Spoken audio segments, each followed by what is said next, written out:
দু জায়ের মধ্যে ভুল বোঝাবুঝি সৃষ্টি করে নতুন করে গাঙ্গুলি বাড়িতে অশান্তি করতে গিয়ে এবার মীনাক্ষী নিজের কর্মকাণ্ডে নিজেই ফেসে গেল। হ্যাঁ বন্ধুরা, ভিডিওটা লাইক দিতে দেখতে তখন যে মুহূর্তে কিনা কুসুমের রান্না করা সেই সমস্ত খাবারই অনুশ্রী সাধের সময় খেতে লাগে। ঠিক সেই সময় হঠাৎ করে অনুশ্রী যখন কিনা শ্বাসকষ্ট শুরু হয়ে যায়, অস্থির অস্থির হতে থাকে, ঠিক সেই সুযোগটাকে কাজে লাগে মীনাক্ষী তুমুল অশান্তি করা শুরু করে দেয় এবং বলতে থাকে যে দেখলে আমি তোমাদেরকে বারবার করে পই পই করে বারণ করেছিলাম যে অনুশ্রী অন্তঃসত্ত্বা, এবং অনুশ্রীর এই অন্তঃসত্ত্বা হওয়াটা কোনো মতেই কুসুম বড় যা হিসেবে মেনে নিতে পারছে না। ও অনুশ্রীকে হিংসে করে এবং হিংসে করার তাগিদে ও অনুশ্রীর সন্তানকে কোনো মতে এই পৃথিবীর আলো দেখতে দেবে না বিধায় ও একের পর এক চক্রান্ত করে যাচ্ছে। এবার হয়তো অনুশ্রীর খাবারের মধ্যে এমন কিছু একটা তুমি ইচ্ছাকৃতভাবে মিশিয়েছো যাতে করে কিনা অনুশ্রী সন্তানটা আর না বেঁচে থাকে। তাই তো অনুশ্রীর সন্তানকে মেরে ফেলে তুমি কি প্রতিশোধ নিতে চাইছো বলো তো? তুমি কি মনে করছো তোমার এই ভালো মানুষটা কেউ ধরতে পারবে না? ঠিক সেই সময় এক পর্যায়ে কুসুম যখন বলতে থাকে যে আচ্ছা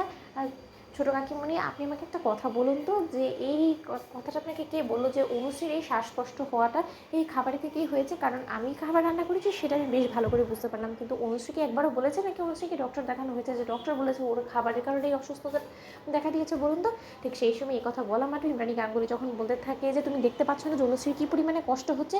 অনুশ্রী এই সমস্ত কষ্টের কারণ তো একমাত্র তুমি। ছোটো তো কোনো কিছু ভুল বলেনি, সবসময় মুখে মুখে তর্ক করাটা তোমার অভ্যাসে পরিণত হয়ে গেছে, তাই না কুসুম? তুমি যতই নিজেকে এবারই বউ বলে মনে করো না কেন, এবার তো বেশ প্রমাণিত হয়ে গেছে এই জিনিসটা যে তুমি অনুশ্রীর এই সুখটা কোনো মতে সহ্য করতে পারছো না, তার জন্য তুমি এই সমস্ত উল্টোপাল্টা নোংরা চক্রান্তগুলো করছো। তুমি কি ভেবেছো এই সমস্ত কিছু করে তুমি আমাদের বাড়ির উত্তরাধিকারীকে তুমি মেরে ফেলতে পারবে? এতটা সহজ হবে না ইন্দ্রাণী গাঙ্গুলি বেঁচে থাকতে কোনো কিছু হতে দেবে না। ঠিক সেই সময় অনুশ্রী যখন বলতে থাকে যে না মনি, আমি একদম ঠিক আছি, আমি তো আসলে রীতিমতো একটু অভিনয় করছিলাম এবং এই অভিনয়টা করতে আমাকে কাকিমণি বাধ্য করেছে।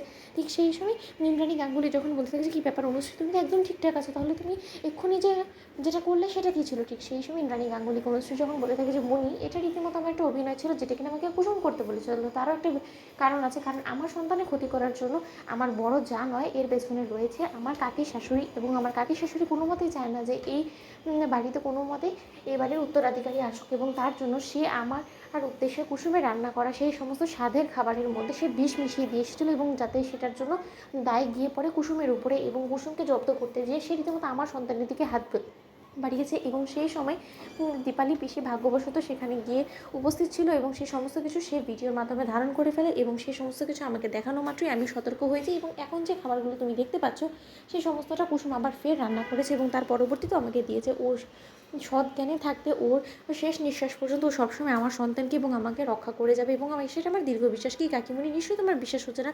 ঠিক সেই সময় মীনাকে যখন বলতে থাকে যে দেখেছো দু যা মিলে আমাকে অপমান অপদস্থ করছে দিদি, তাও তুমি চুপ করে থাকবে? তো বন্ধুরা লাইক, কমেন্ট, শেয়ার করো, সাবস্ক্রাইব করতে ভুলো না।